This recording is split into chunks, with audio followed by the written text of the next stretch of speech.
fi hadhihi ad-dar fajtahadu fi mardatih. Coba lihat uslubnya dahsyat sekali. Ini maqam murad semua. Muradin, ini kan tadi murad ya? Murad. Murad itu bukan dia lagi yang beriradah. Dia bergerak dalam iradahnya Allah. Dia tidak mandang iradah dia lagi. Karena dia tidak menganggap dia yang berkehendak. Contoh gampangnya gini. Ketika kita sholat, apakah kita yang rukuk sujud atau kita digerakkan rukuk sujud? Sebenarnya yang mana? Tubuh ini milik siapa? Nah, ketika kita ruku, sujud, itu kan yang gerakin dia. Dan itulah hakikat jawaban hayya 'alas shalah. Hayya 'alas shalah, la haula wala quwwata illa billah. Tiada daya dan upaya untuk ruku, sujud, baca Fatihah kecuali. Nah, seharusnya seorang itu sudah wusul dulu dalam azan, baru dia takbir. Ini rahasianya kenapa takbir diulang di belakang. Allahu Akbar, pembuka hijab pertama. Yang kedua, hijab baqa namanya. Jadi hayya 'alas shalah itu membuka ke sana. Ya. Wa bassara, dan Allah membimbing pandangan man ahabbahu, siapa yang dia cintai. Nah, tadi ijtaba, orang yang udah ijtaba jadi muqarrabin. Kalau jadi muqarrabin abrar, berarti dia kekasihnya Allah. Dan Allah akan membimbing kekasih-kekasihnya. Wa bassarahu man ahabba. Maksudnya, yang melihat bukan basar dia lagi. Kuntu sama'ul ladzi yubsiru bih. Yang melihat bukan dia lagi, akulah yang melihat. Yang memandang bukan dia lagi, akulah yang memandang. Jadi kiai itu nggak ada yang sakti. Yang sakti cuma Allah. Mursyid tuh nggak ada yang bisa baca isi hati orang. Dia dibacakan oleh Allah. Gitu. Jadi antum jangan kultuskan kiai mursyid. Sama kayak kita semua, nggak aja beda. Bedanya kolbu dia langsung nerima sinyalnya dari Allah. Kalau antum kan pakai Telkomsel dulu. Oke, XL apa lagi? Indosat. Sini ada Access juga. Ya, sebut semua biar nggak iklannya. Wa bassara man ahabba. Maka ada ungkapan ana man ahwa ana. Jadi orang kalau udah cinta, kehendak dia ya kehendak kekasihnya, kehendak kekasihnya kehendak dia. Idza ra'aitahu ra'aitani wa idza ra'aitani ra'aitana.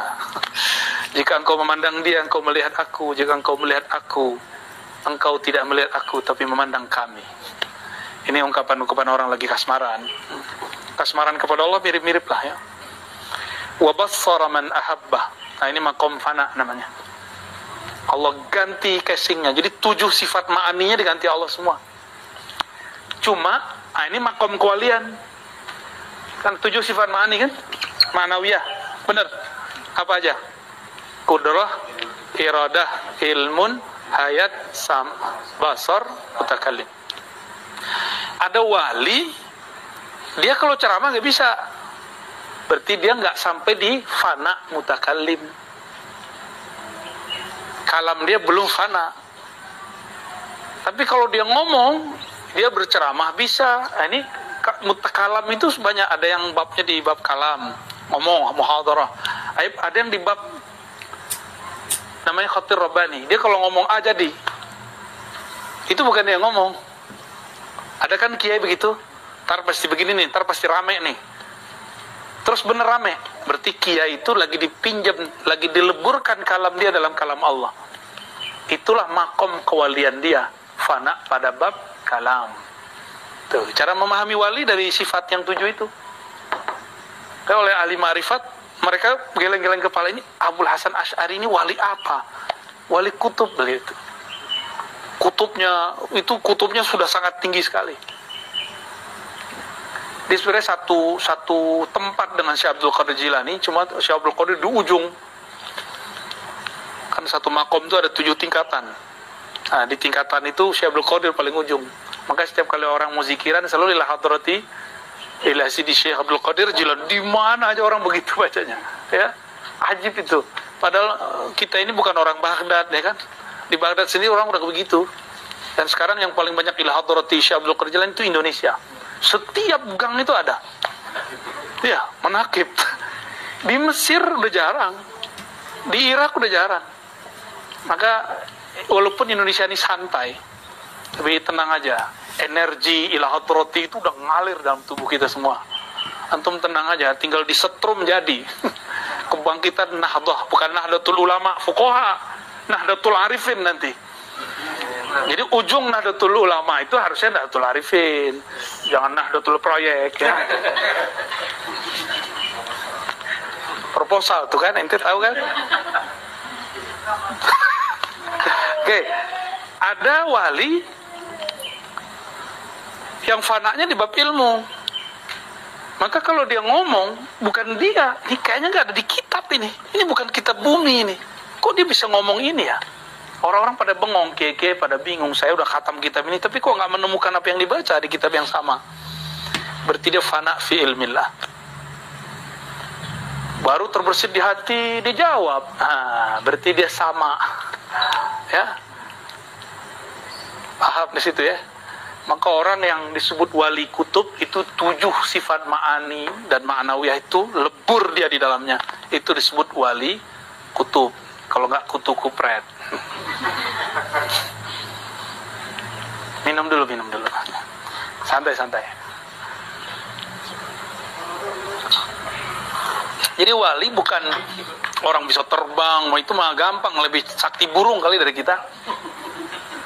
Ya, sakti ya lebih hebat batu kali dari kita. Terbang semua lah ya salam. Kalau begitu mending pakai meriam aja, mati langsung. Bukan itu yang disebut wali. Itu bagi wali bisa. Kalau Allah lagi takdirkan dia begitu, dia bisa ngambil jatah. Itu namanya fasilitas. Diizinkan, tapi nggak boleh sering-sering. Ya, kalau sering-sering nanti rusak sunatullah, kan sunatullah nggak boleh rusak.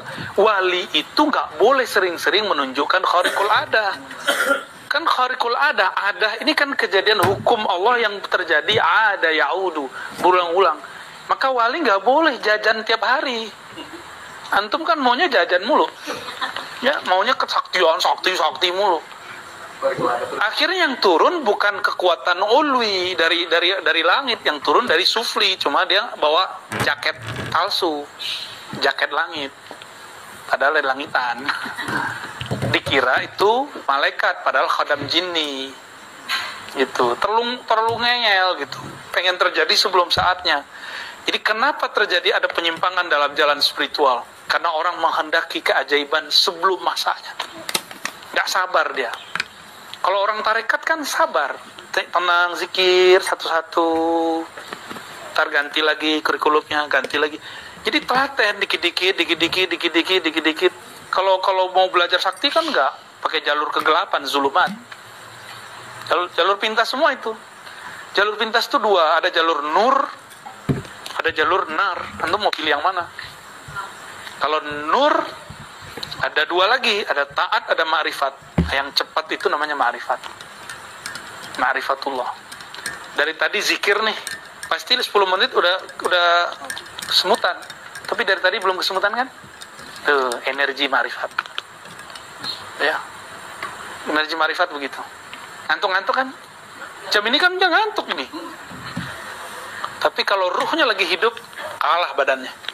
Ini coba orang-orang ini belum tidur, paling 1 jam tidur, teman-teman saya ini. Wajah-wajah PA nih. Ya. Tapi mereka asik dengan ma'rifat. Sudah mulai asik.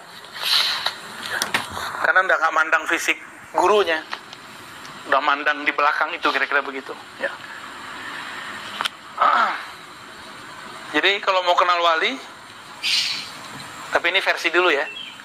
Ntar kutub akhir zaman itu lebih dari 7 sifat.